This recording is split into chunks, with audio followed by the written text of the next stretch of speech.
ассалому алайкум тамошобинони азиз, барномаи иттилоати ахбор аз телевизиони Тоҷикистон мустақиман манзуратон мегардонем.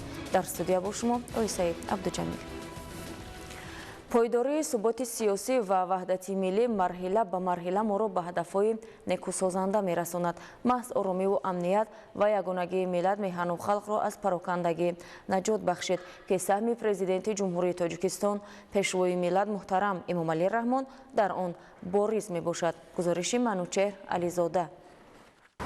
муҳимияти таҳкими сулҳу субот, ваҳдати миллӣ, болоравии нишондодҳо дар ҳама самтҳои давлатдорӣ дар ҷумҳурии Тоҷикистон барои аҳолии кишвар, ҷомеаи ҷаҳонӣ ва афроди ватандӯст мисли авроқи сафед ва рӯзи рӯшан маълуму муайян аст. барои чӣ? барои он ки бе сулҳу субот, бе амнияту осоиш ягон фаъолияти кории на танҳо шаҳрвандон, балки бунёди давлатҳои мутараққӣ ғайриимкон аст. барои он ки ҷомеа рушд кунад, инсонҳо ҳаёти осоиш дошта бошанд, дар фазои осоиш, сулҳу субот кору фаъолият кунанд, пеш аз ҳама албатта оромӣ, сулҳ, амният бисёр ҳам муҳим аст. воқеан ҳам вақте ки мо осоиш мегӯем, амният мегӯем, сулҳу субот мегӯем, ҳамаи инҳо ҳамбастагӣ дорад ба ояндаи дурахшони инсонҳо.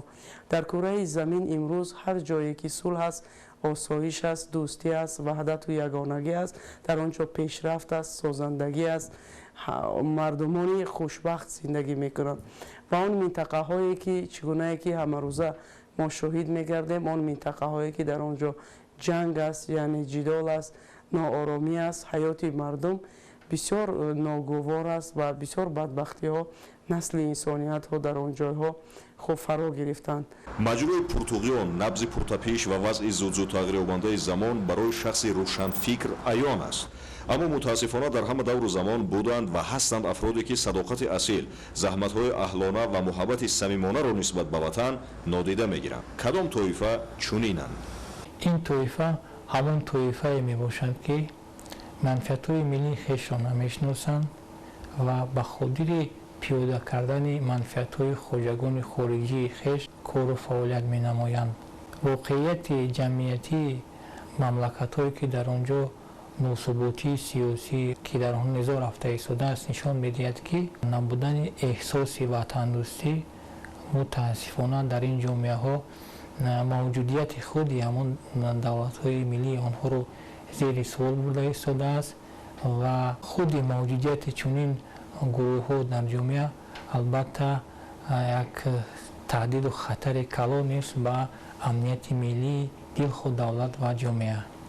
дуболи азими меҳану давлати мо ин суботи сиёсӣ ва ваҳдати миллист ва тамоми равандҳои дигар мисли бунёдкорӣ дар масоили роҳу нақлиёт, маориф, тандурустӣ ва ғайра парҳои онанд. таҳкими сулҳу субот ва ваҳдати миллӣ боиси гомҳои устувор ва пешрафти меҳани мо гардид. коршиносони масоили сиёсӣ сулҳу оромӣ ва ваҳдати комилро аз муҳаррикҳои асосии пешрафти дилхоҳ давлат медонанд. зеро ҳеҷ як нақшаву ҳадафҳои неку ояндасоз ба дурустӣ иҷро намегарданд агар сулҳу амнияту оромӣ ва ваҳдат дар ҷомеа ҳукмфармо набошад. Манушер Ализода, Зайниддини Ҷаббор, ахбор. вусъати корҳои ободонӣ, амалинамоии нақшаҳои рушд дар заминаи низоми муосири созандагӣ ва татбиқи ҳадафҳои самаровар ба истиқболи арзанда аз ҷашни муқаддасу миллӣ 35-солагии истиқлоли давлатӣ дар шаҳру ноҳияҳои мамлакат бунёду аз навсозӣ ва таъмири бинову иншооти таъиноти гуногун бо саҳми мақомоти маҳаллӣ ва соҳибкорони ватанӣ идома дорад. дар пайи тадбирҳои созанда симои шаҳру ноҳияҳои ҷумҳурӣ ба таври шинохтанашаванда тағйир ёфта дастовардҳо дар ин самт арзанда арзёбӣ мегарданд. шарҳи аҳлидини Нурулло.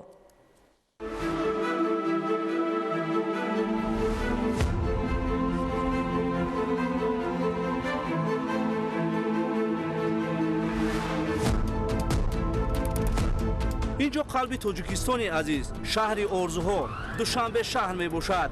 همین گونه کارهای سازندگی و آبادکاری در پایتخت مملکت شهر دوشنبه و دیگر شهر نویه‌های مملکت با مرام ادامه دارد. طبق نقشه حکومت جمهوری تاجیکستان бахшида ба 35 солаги истиқлоли давлатӣ дар тамоми шаҳру ноҳияҳои мамлакат зиёда аз 22 000 иншоотҳои таъйиноташон гуногун ба нақша гирифта шудааст ки аллакай аз ин шумора зиёда аз 18 000 иншоотҳои таъйиноташон гуногун мавриди баҳрабардорӣ қарор дода шуда дар хизмати сокинон мебошад ва корҳои сохтмонӣ дар боқимонда иншоотҳо бо маром идома дорад. дар идомаи тадбирҳои ободониву бунёдкорӣ ба истиқболи ҷашни 35-солагии истиқлоли давлатии ҷумҳурии Тоҷикистон, ин албат барои фароҳам овардани шароити арзандаи зиндагии сокинон дар шаҳру ноҳияҳои мамлакат тадбирҳои ободониву созандагӣ бо маром идома дорад. аз ҷумла дар пойтахти мамлакат шаҳри Душанбе дар доираи иҷрои дастуру ҳидоятҳои президенти ҷумҳурии Тоҷикистон, пешвои миллат муҳтарам Эмомалӣ Раҳмон ва нақшаҳои мукаммали раиси шаҳри Душанбе муҳтарам Рустами Эмомалӣ бунёдкориҳо вусъат ёфта бо бунёду мавриди баҳрабардорӣ қарор додани иншооти мазкур шаҳри Душанбе симои навро ба худ гирифта инфрасохтори кору хизматрасонӣ мукаммал гардонида мешаванд. мо имрӯзҳо тибқи нақшаи чорабиниҳое ки биноу иншоотҳое ки имрӯз бояд ки бахшида ба 35-солагии истиқлолияти давлатии ҷумҳурии Тоҷикистон сохта ба истифода дода шавад, яъне ки шумораи умумии ин биноу иншоотҳо зиёда аз 29 000-ро ташкил медиҳад ва то имрӯз бошад зиёда аз 18 800 биноу иншоот, яъне то соли 2025, яъне то 1 январи соли 2025 сохта ба истифода дода шудааст ки 64.8% ташкил медиҳад ва биноу иншоотҳое ки яъне ки сохтмони онҳо идома дорад 5512 ададро ташкил медиҳад ва сохтмони он биноу иншоотҳое ки имрӯз то имрӯз яъне ки сохтмони онҳо идома наёфтааст, яъне ташкил оғоз нагардидааст 4697 ададро ташкил медиҳад.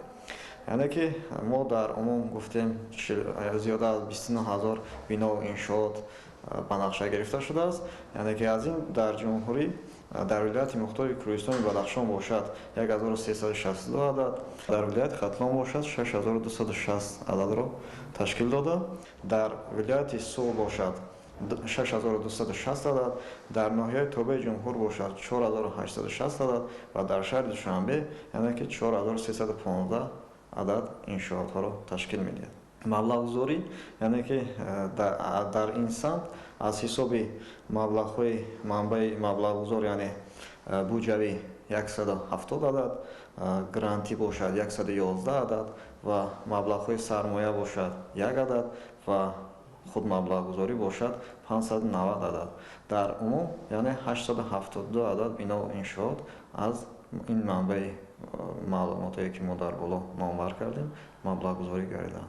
бояд гуфт ки барои муҳайёсозии имкони беҳтар бо дастгирии давлату ҳукумат ва соҳибкорону шахсони саховатпеша ба ҳолати 1 январи соли 2025 дар саросари кишвар тадбирҳои ободонӣ бахшида ба ҷашни фархундаи миллӣ 35-солагии истиқлоли давлатӣ 29 026 иншооти таъйиноташон гуногун ба нақша гирифта шудааст ки аллакай аз ин шумора 18 800 иншоот дар хизмати мардум қарор дорад. таваҷҷӯҳ ба соҳаи маориф дар авлавияти сиёсати иҷтимоии давлату ҳукумати мамлакат қарор дошта имрӯзҳо дар шаҳру ноҳияҳои мамлакат бо дастгирии ҳукумати ҷумҳурии Тоҷикистон бунёду навсозии 125 иншооти соҳаи маориф ба нақша гирифта шуда аз ин шумора 50 иншоот мавриди баҳрабардорӣ қарор дода шуда дар боқимонда иншоот корҳои сохтмонӣ идома дорад. саломатии миллат низ дар мадди аввали тадбирандешиҳои роҳбарияти давлат қарор дошта бунёди муассисаҳои нави тиббӣ ва бо таҷҳизоти муосир таъмин намудани онҳо марҳила ба марҳила амалӣ карда мешавад. дар ҳамин замина бахшида ба 35-солагии истиқлоли давлатӣ сохтмони 22 иншооти тандурустӣ ба анҷом расида раванди корҳои сохтмонӣ дар зиёда аз 20 иншооти соҳаи тандурустӣ дар шаҳру ноҳияҳои кишвар идома дорад. ташаббусҳои ҳамешагии соҳибкорону ҷавонмардони ба номус имкон медиҳад ки дар кӯтоҳтарин муҳлат ҷумҳурии Тоҷикистон ба пешравиҳои назаррас ноил гардид. ҳамаи ин пешравиҳо дар тоҷикистони бииштосо собитгари он аст ки соҳибкорону ҷавонмардони ба номуси ватандӯст ва дар маҷмӯъ сокинони мамлакат дастуру супоришҳои асосгузори сулҳу ваҳдати миллӣ пешвои миллат президенти ҷумҳурии Тоҷикистон муҳтарам Эмомалӣ Раҳмонро сармашқи кори худ қарор дода бо пуштибонӣ аз ин сиёсати неку ояндадор тадбирҳои ободониву бунёдкориро дар мамлакат вусъат медиҳанд. این همه آبادکاری و سازندگی را میتوان در مملکت به آن ربط داد که امروز صاحبکاران وطندوست، شخصان سخاوتپیشه و ساکنان مملکت دستور و هدایت‌های سازنده اساسگذار صلح و وحدت ملی پیشوای ملت پرزیدنت جمهوری تاجیکستان محترم امامعلی رحمان را همه‌جانبه دستگیری نموده می‌خواهند که در آبادی تاجیکستان بیشداسا سهم ارزنده خود را گذارند. احدین نورالله، فرهادی واسع، جهانگیر سمیزاده، شهر آرزوها، دوشنبه اخبار. در شهر کلوب دوامی سالهای صاحب استقلالی در همه سمت و ساحه‌ها پیشروی‌های نظررس عملی گردید. با مقصد استقبال شایسته از جشن 35 سالگی استقلال دولتی در این شهر بوستونی کارهای سازندگی وسعت می‌یابند. تفصیلات بیشتر در گزارش عالم ناصرزاده. شهر بوستونی کلوب чун як гӯшаи тоҷикистони соҳиби истиқлол имрӯз дар марҳилаи рушду пешрафт қарор дорад. сокинонаш бо изҳори қаноатмандиву шукргузорӣ аз фазои орому осуда ва ташаббусу дастгириҳои ҳамешагии ҳукумати ҷумҳурии тоҷикистон ва мақомоти маҳаллӣ дар шароити осоиштаи диёр зиндагӣ ва фаъолияти созанда доранд.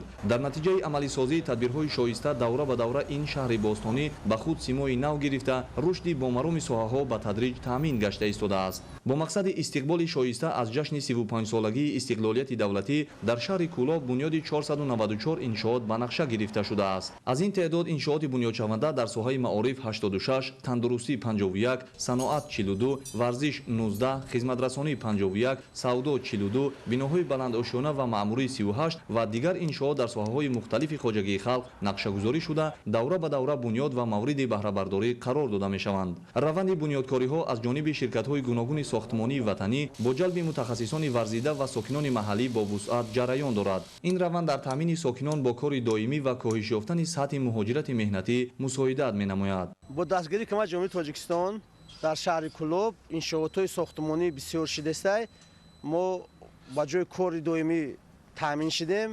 мо дар ҳамин шаҳри худмон, дар ватани худмон, дар пеши зани фарзандои худмон кор ва фаъолият мекунем. кори фаъолиятмон дар ҳамин дохили шаҳри худмон маошҳои нағз мегирем. мо сохтмончиҳо кӯшиш мекунем ки корҳои худро бо сифати аъло иҷро намоем ва дар ободии ватан саҳмгузор бошем. قامت افروختن بیناهای گوناگون بلندآشیانه در مرکز شهر بار دیگر حسن ظاهری این شهر باستانی را زینت خاصه بخشیده، همزمان طلبات ساکنان را جهت دسترسی به خانه‌های خوشتر و زمانوی قانع می‌گرداند. طبق معلومات‌ها از مجموع انشاءات بنیادشونده جشنی تاکنون 210 انشاءات مورد استفاده بری قرار داده شده، عین حال در 169 انشاءات دیگر کارهای ساختمانی با مرام جریان دارند. با وسعت یافتن بنیادکاری‌ها و مرحله به مرحله مورد بهره برداری قرار گرفتن انشاءات گوناگون تعیینات، شرایط مساعد فعالیت، امکانیت‌های معاصر تعلیم و تربیت و کسب آموزی نورسان و جوانان فراهم گشته ایستاده است.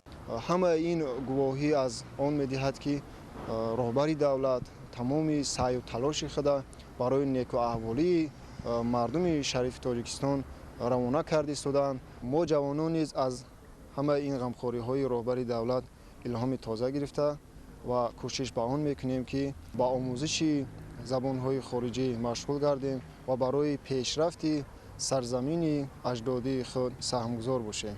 در سمت تازگی و آبادانی‌های کوچه و محله‌های مرکز شهر کلاب از جانب نمایندگان نهادهای دخلدار از جمله کارخانه دولتی فرعی نهالپروری و کبودیزارکنی منتظم تدبیرهای معین و مشخص راه‌اندازی و عملی کرده می‌شود که در نتیجه امروز این گوشه وطن به یک شهر زیبا و دلارا و مکان پسندیده مهمانان داخلی و خارجی تبدیل یافته است.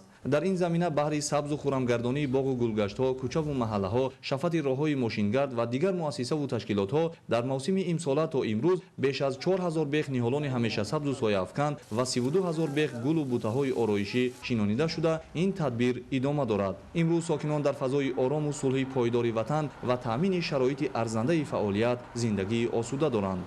شکرانه استقلالیت میکنیم، شکرانه تاجیکستان تینج آرام میکنیم که ما مردم تاجیکستان در فضای تینج و آرام زندگی آسایشته داریم. ما زنان و مادران کوشش میکنیم که سیاست پیشگرفته محترم جناب عالی را دستگیری نموده باز هم برای آباد و زیبا نمودن شهرمون تاجیکستانی عزیزم و اینچنین کولاب باستانیمون یه سهم ارزنده خش رو گذاشته باشیم. امروز تدبیرهای بنیادکاری و سازندگی‌ها در شهر کولاب با وسعت جریان دارند. در برابر دستگیری‌های منتظم حکومت جمهوری تاجیکستان و تشبس‌های مقامات اجرایی حاکمیت دولتی شهر کولاب، ساکنان و صاحبکاران وطنی نیز بهر آبادی و آسایشگی این گوشه دیار پیوسته سهمگذاری می‌نمایند. همزمان در شهر کولاب دایر بر رشد ساحه صنعت، معارف و تندرستی، فرهنگ، ساختمان، راه و نقلیات، کشاورزی، ورزش و دیگر ساحه‌های مهم دولتداری زمینه مساعد فراهم آورده شده تا رفع دستاوردهای زیاد پدید آمده ایستادند. در زمینه تطبیق هدفهای سازنده حکومت جمهوری تاجیکستان و اجرای نقشه‌های بنیادکارانه جهت استقبال سزاوار از جشن 35 سالگی استقلالیت دولتی در قطار دیگر منطقه‌های کشور، سیمای ظاهری شهر باستانی کولاب نیز دوره به دوره کلاً دیگرگون شده، حیات آرام و آسایشته و زندگی با سعادت برای ساکنان تأمین گردیده است. ساکنان این شهر باستانی دستاورد و موفقیت‌های افزاینده و مظفریت‌های پی در پی نایل شده را در تمام ساحه‌ها ثمره استقلال دولتی دانسته، با جانبداری کامل از سیاست خردمندانه راهبر دولت برای آینده باز هم درخشان وطن با عزم و نیت‌های نیک و سازنده یکدلانه زحمت کشیده ایستادند. عالم ناصرزاده، عالم میرزا، خورشید نادرخان، شهر باستانی کولاب، اخبار. در ناحیه رشت با استقبال جشن 35 سالگی استقلالی دولتی بنیاد 33 مؤسسه تعلیمی به نقشه گرفته شده است. از این شماره تا همین دوره سال روان 22 مؤسسه با فراگیری 8800 جای نشست مورد بهره برداری قرار گرفته. در انشاءات باقی مانده کارهای ساختمانی ادامه دارد. گزارش گل محمود در این خصوص. در ناحیه رشت سالهای آخر در بنیاد و از نوسازی مؤسسه‌های تعلیمی پیشروی‌های عظیم به نظر می‌رسد که همه این دستاوردها از فیض و برکت استقلال دولتی و دستور و هدایت‌های سازنده پرزیدنت جمهوری تاجیکستان پیشوای ملت محترم امام علی رحمان سرچشمه می‌گیرد. از جمله در حدود 14 جماعت‌های شهرک و دهات، ده‌ها بیناهای دوآشانه نوی زمانوی، سیمخانه‌های کامپیوتری، کابینت‌های فنی، شبکه علاهده گرمدهی، میدانچه‌های ورزشی و دیگر انفراساختار ضروری ساخته به استفاده داده شده است تا شرایط تحصیل و سطح و صفت دانش خوانندگان باز هم بهتر و خوبتر گردد. با استقبال جشن 35 سالگی استقلال دولتی جمهوری تاجیکستان در ناحیه رشت از همه سرچشمه‌های مبلغ‌گذاری بنیاد 33 بیناهای تعلیمی پیش بینی شده است که از این شماره تا همین دوره سال روان 22 انشاءات برای 8800 جای نشست مورد بهره برداری قرار داده شد. این زمان کارهای ساختمانی در 6 انشاءات دیگر از روی نقشه ادامه دارد. ساختمان مؤسسه‌های تعلیمی از جانب صاحبکاران وطندوست و آبادکار دستگیری یافته. آنها در بنیاد بناهای تعلیمی، تامین سیمخانه‌ها با میز و کرسی، کامپیوتر و شبکه علاهده گرمدهی سهم ارزنده خود را می‌گذارند تا برای تحصیل فرزندانشان شرایط‌های زمانوی را مهیا نمایند که در آینده مشکلات نرسیدن جای نشست خوانندگان پورا برطرف گردد. یکی از صاحبکاران همین دهه سال گذشته این بینای نوی تعلیمی رو با تمام تجهیزات زمانوی ساخته با استفاده برای نسل نورس پیشنهاد نمود. امروز در مؤسسه ما 8 سیمخانه کلان تعلیمی، اتاق‌های کاری، کابینت‌های فن اینفرماتیکا و دیگر کابینت‌های خرد دیگر نیز مورد استفاده قرار دارند. دوام سالهای آخر در نزد مؤسسه‌های تعلیمی ناحیه رشت با بنیاد بینا و سیمخانه‌های علاوگی مرحله به مرحله مشکلات جای نشست برطرف گردیده شرایط‌های زمانوی برای تحصیل خوانندگان مهیا میباشد تا آنها صاحب دانش‌های زمانوی شوند. عین زمان در 114 مؤسسه‌های تعلیمی ناحیه رشت قریب 32,000 نفر خواننده به تحصیل فرا گرفته شده است که از این شماره 3220 نفر آن را خوانندگان صنف یکم تشکیل می‌دهند که برای دانش آموزی آنها همه شرایط‌ها مهیا میباشد. با دستگیری وزارت معارف و علم جمهوری مقامات محلی از دیگر شهر و ناحیه‌های کشورمان آموزگاران صاحب اختصاص جلب گردیدند تا نارساگی مؤسسه‌های تعلیمی با آموزگاران صاحب کسب پورا برطرف گردد. سال جاری کارهای ساختمانی در 6 بینای تعلیمی انجام یافته. ساختمان 5 بینای نو آغاز می گردد که همه این با کمک صاحبکاران بنیادکار عملی شده ایستاده است تا بدین وسیله مرحله به مرحله مشکلات جای نشست در مؤسسه های تعلیمی ناحیه پورا برطرف کرده شود. همین طریق در مؤسسه های تعلیمی ناحیه رشت برای پیشرفت تعلیم و تربیه و بلندبرداشتن سطح و صفت دانش خوانندگان تمام شرایط های زمانوی مهیا بوده. فقط زحمت آموزگاران می تواند شاگردان صاحب استعداد و بالیاقت را به وایه رسانند تا آنها صاحب دانش و کسب شده در آینده به نفع خلق و وطن عزیزمان صادقانه خدمت کنند. ایدیگل محمود، دادرجان میرزازاده، برای برنامه اخبار از ناحیه رشت.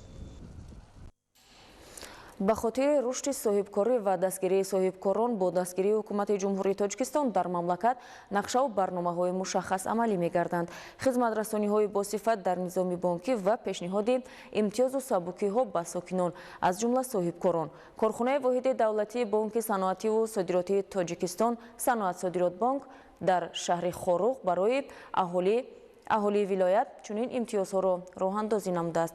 گزارش در این خصوص.